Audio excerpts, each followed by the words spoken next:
불과 일주일 뒤 사상 최대 규모의 IPO가 시작됩니다. 그리고 이에 대한 평가는 첨예하게 갈리고 있죠. 스페이스X를 포함한 올해 상장사들이 대단한 기업이라는 데는 이견이 없습니다. 문제는 가격입니다. This is the biggest IPO of all time.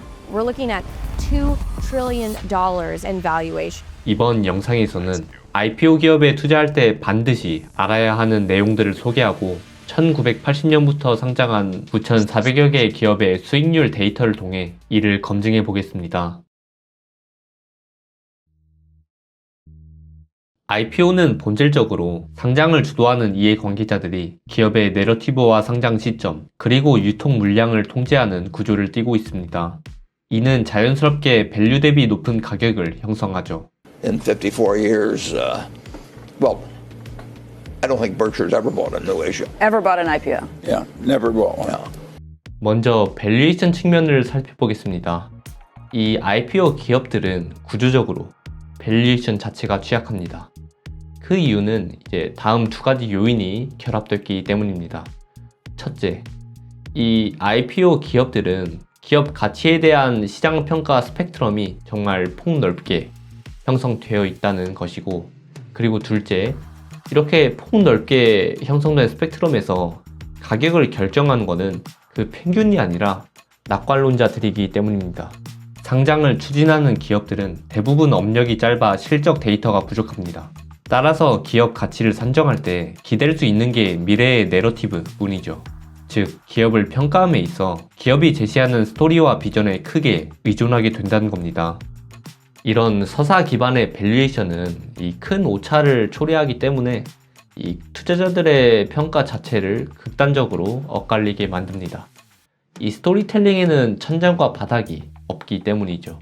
중요한 점은 이처럼 평가의 편차가 극심한 상황에서 시장 가격은 낙관론자들에 의해 결정된다는 사실입니다. 하단에 위치한 비관론자들이 시장에 개입할 수 있는 수단이 차단되어 있기 때문이죠. 일반 주식이라면 비관론자들도 의견을 가격에 반영할 수 있습니다. 공매도를 통해서 말이죠. 하지만 상장 직후의 IPO 기업은 시장에서 대차 가능한 주식 자체가 희소합니다. 주요 주주들의 물량은 보호예수, 즉 락업되어 있죠. 사실상 공매도가 불가능한 겁니다. 비관론자들의 브레이크가 제거된 겁니다. 넓은 가치평가 스펙트럼과 하방 압력의 부재, 이 두 가지 요인이 맞물리면서 IPO 기업들은 이제 가치 대비 좀 더 높은 평가를 받는 경향이 있습니다. 그리고 여기에는 소위 말해 이제 투자소의 불안감이라는, 즉 포모 현상이 더해지죠. 주목할 점은 이 포모 현상이 더해지는 게 결코 우연이 아니라는 점입니다. 기업과 주관사들은 이 시장의 포모 심리가 가장 극대화된 순간을 노려서 상장합니다. 회사를 운영하는데 돈이 필요해서 상장한다. 대부분의 사람들은 이렇게 알고 있습니다. 그런데 이상한 점이 있죠.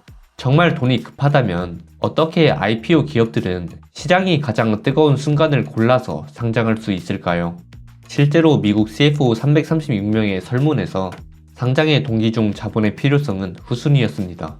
대학원 재무관리 교재에도 상장의 1순위 동기는 인수합병에 쓸 수 있는 화폐를 만들기 위해서라고 명시되어 있죠. 회사는 급하지 않다는 뜻입니다. 기업들은 자신들이 원할 때, 유리할 때 상장합니다. This is a huge narrative in the American stock market right now where companies that used to go public at a very early stage now can wait really almost as long as they want because they have sources of funds that don't require public investors. 금융학자 제이 리터가 1991년에 제시한 기회의 창 이론에 따르면 IPO는 통상적으로 특정 시기에 몰리는 경향이 있는데 그 이유는 단순합니다. 지금이 가장 비싸게 팔 수 있는 타이밍이기 때문입니다. 낙관이 지배하는 과열된 시장에 상장한다는 것이죠. 그리고 그렇게 과열기에 상장 기업을 매수한 투자자들은 영상 후반의 실제 데이터로 보겠지만 평균적으로 시장을 밑돌았습니다. 무려 5년 동안이나 말이죠. But a lot of these companies are coming very late in the cycle. They've had massive private capital that's been put to work to this point, and they still have massive losses and the need for more capital. It's even worse than that. Some of them have preference for each round, and so the rounds aren't really fair rounds. There's a lot of lying in modern finance. So you're not in favor of any of these big I don't like lying.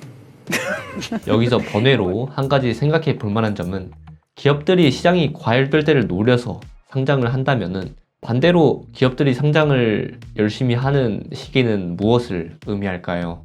실제 IPO가 가장 많이 쏟아진 해는 1999년과 2000년, 그리고 2021년입니다. 이 시기에 상장한 기업들을 매수한 투자자들은 이후 3년간 시장 평균 수익률 대비 각각 30%, 70% 가까이 밑돌았습니다. 물론 지금이 그때처럼 상장 건수가 폭발적으로 증가한 그러한 시기까지는 아닙니다. 그러나 이렇게 초대형 IPO가 줄줄이 나오는 지금 적어도 질문 정도는 해볼 만한 그러한 가치가 있는 주제라고 생각을 합니다. IPO에는 투자자가 간과하기 쉬운 착시 현상도 존재합니다.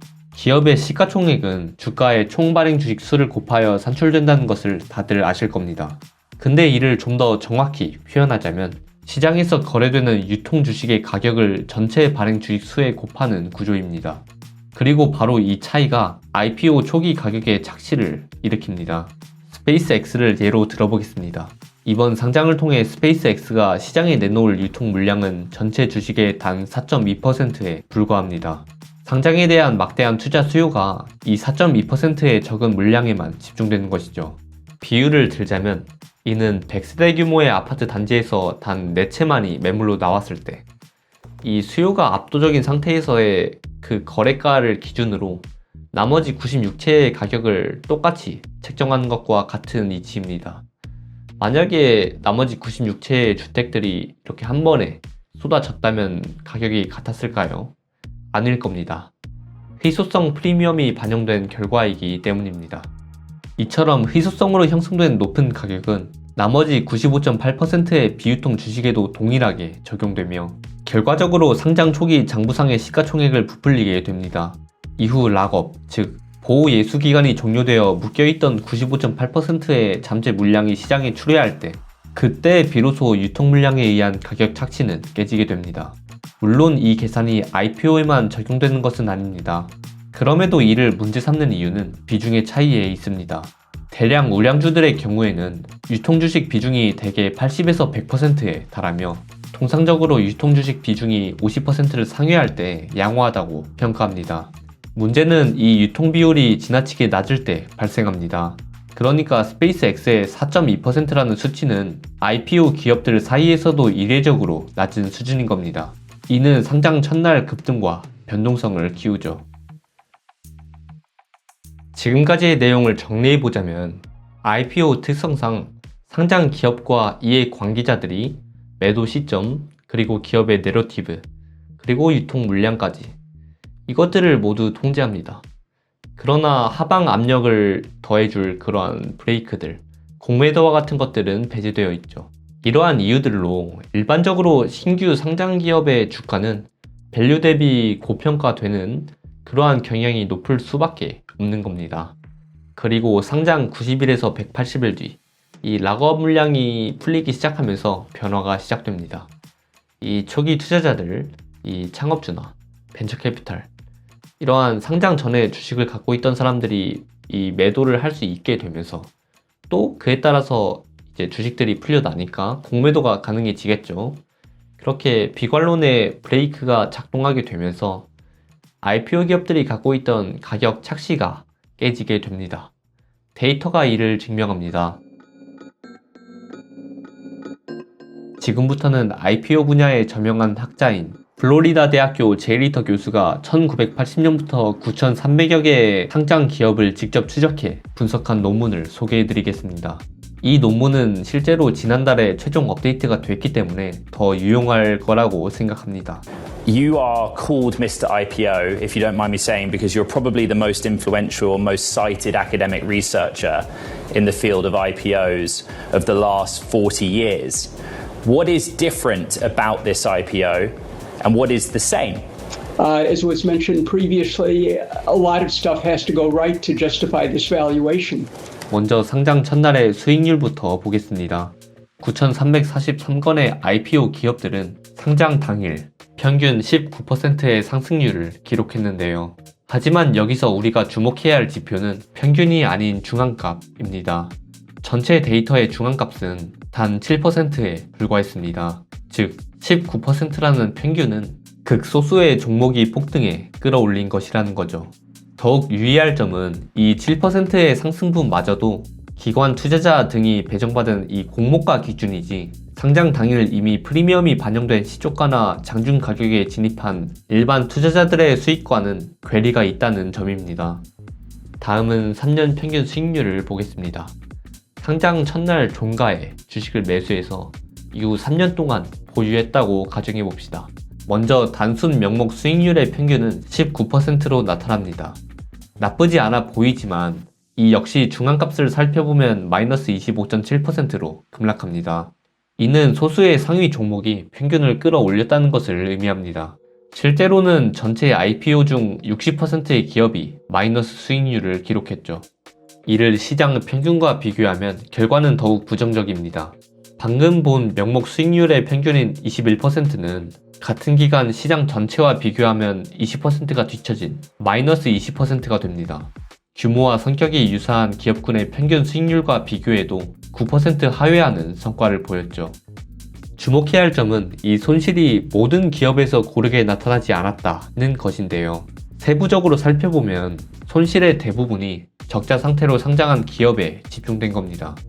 동종 업계의 유사 기업들과 비교했을 때 흑자 상태로 상장한 기업들의 3년 수익률은 1.8%로 사실상 벤치마크 평균을 유지했지만 적자 상태로 상장한 기업들은 마이너스 23.4%를 기록했습니다. 이 데이터가 시사하는 바는 명확합니다. IPO라고 무조건 위험하다가 아니라 실적으로 뒷받침되지 않은 기업이, 즉 미래 성장 스토리만으로 고평가되어서 상장하는 기업이 구조적으로 취약하다는 겁니다. 앞서 말씀드렸던 이야기들과 같은 맥락이죠. 마지막으로 이를 가장 직접적으로 보여주는 데이터를 살펴보겠습니다. 이 서사에 의해서 부풀려진 밸류에이션이 장기적으로 어떠한 결과를 냈냐를 보여주는 지표입니다. Price to Sale Ratio, 이 주가 매출 비율, 이에 따른 수익률의 차이를 함께 보겠습니다. 상장 당시 PSR이 5배 미만으로 평가되었던 기업들은 향후 동종 업계 대비 초과 수익을 달성했습니다. 반면에 PSR이 40배를 초과한 고평가 기업들은 상장 첫날 평균 94% 폭등하며 시장의 자금을 흡수했지만 3년 후에는 동종업계 수익률을 무려 76%나 하회하는 참담한 성적을 기록했습니다. 특히 이러한 초고평가 대형 IPO 종목 14개 중 12기업이 결과적으로 시장 평균을 밑돌았습니다. 가장 높은 프리미엄을 인정받았던 화려한 주식들이 결과적으로 가장 깊은 가격 조정에 직면한 것입니다. 지금까지가 일반적인 IPO 투자에 대한 분석이었습니다. 정리해보자면 이 투자자들은 평균적으로 원금을 잃었고 시장과 비교해서도 뒤처졌습니다. 그런데 만약 적자에 매출 배수는 40배의 2배가 넘고 유통 물량이 극단적으로 좁은 이 악조건들을 모두 갖춘 초대형 IPO가 지금 시장에 나오면 어떻게 될까요? Looking at major tech stocks, investors value Tesla and Nvidia at roughly 15 times their annual revenue. They look like bargains compared to SpaceX and its price-to-sales ratio of 87 times. 이번 IPO로 스페이스X가 조달하려는 자금 규모는 무려 750억 달러. 이는 2025년 한 해 동안 미국 시장에 상장한 모든 기업의 조달 금액 총합의 2배에 달하는 규모입니다. 스페이스X가 정말 대단한, 인생에 한번 볼까 말까한 그러한 기업이라는 데에는 다들 동의를 하실 겁니다. 그런데 이 기업이 현재로서 지금 2조 달러의 가치를 평가받는 게 과연 정당할까요? We're looking at $2 trillion in valuation. 다음 영상에서는 스페이스X에 대해서 분석해 보도록 하겠습니다. 단지 사업 소개가 아니라 구체적으로 밸류에이션 하는 과정까지 담아보겠습니다. 오늘 영상은 여기까지입니다. 시청해주셔서 감사합니다.